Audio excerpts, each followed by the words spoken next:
Football প্রেমী হোক বা না হোক, ব্রাজিল আর্জেন্টিনার দ্বৈরথ নিয়ে জানে না এমন মানুষ খুঁজে পাওয়া দুষ্কর। বিশ্বের ফুটবল প্রেমীদের একটি বড় অংশ হয় ব্রাজিল নয়তো আর্জেন্টিনা সমর্থন করে। আমাদের দেশেও বিশ্বকাপ আসলে এ উন্মাদনা নজর কাড়ে সবার। মেসি, নেইমার, ম্যারাডোনা, পেলে বিশ্বজোড়া সুখ্যাতি বয়ে এনেছে দেশ দুটির জন্য।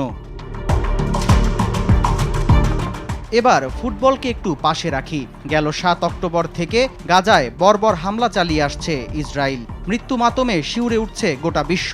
ইতোমধ্যেই লাশের মিছিল গড়িয়েছে ৩৯,০০০-এর কাছাকাছি। শত শত লাশ, গৃহহীন মানুষের আর্তনাদ, এসব যেন আমাদের চোখে সয়ে গেছে মিডিয়ার বদৌলতে। কিন্তু ফিলিস্তিনিদের এই সংকট সময়ে ঠিক কোন অবস্থানে আছে বিশ্ব ফুটবলের দুই শক্তি ব্রাজিল ও আর্জেন্টিনা?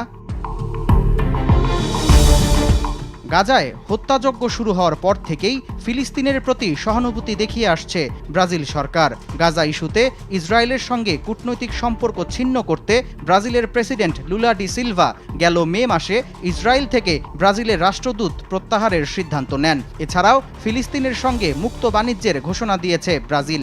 দক্ষিণ আমেরিকার দেশগুলোর বাণিজ্য বিষয়ক ফোরাম মার্কোসুর ট্রেড ব্লকের সম্মেলন চলাকালে ফিলিস্তিন সরকারের এক প্রতিনিধির সঙ্গে এ চুক্তি স্বাক্ষর করেন ব্রাজিল প্রেসিডেন্ট। এদিকে ২০১০ সালেই ফিলিস্তিনকে স্বাধীনতার স্বীকৃতি দিয়েছে ব্রাজিল।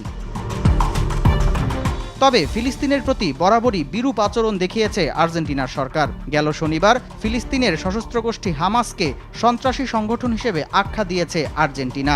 এছাড়াও চলতি বছর ফেব্রুয়ারিতে ইসরায়েল সফর করে ইহুদি ধর্ম গ্রহণের ইচ্ছা ব্যক্ত করেছেন আর্জেন্টাইন প্রেসিডেন্ট জেভিয়ের মিলেই। আরব ও ইসলামিক গ্রুপের কাউন্সিলের দূতদের সঙ্গে একটি পূর্ব নির্ধারিত মিটিং বাতিল করে দিয়েছেন প্রেসিডেন্ট মিলেই। তার দপ্তর এক বিবৃতিতে জানায়, বৈঠকটিতে ফিলিস্তিনের উপস্থিতি থাকায় নিজেকে প্রত্যাহার করে নিয়েছেন তিনি।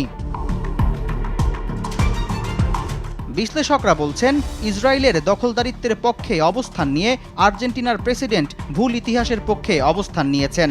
তবে অধিকাংশ আর্জেন্টাইন নাগরিক ফিলিস্তিনিদের প্রতি সহমর্মী। সামদানি প্রত্যয়, RTV।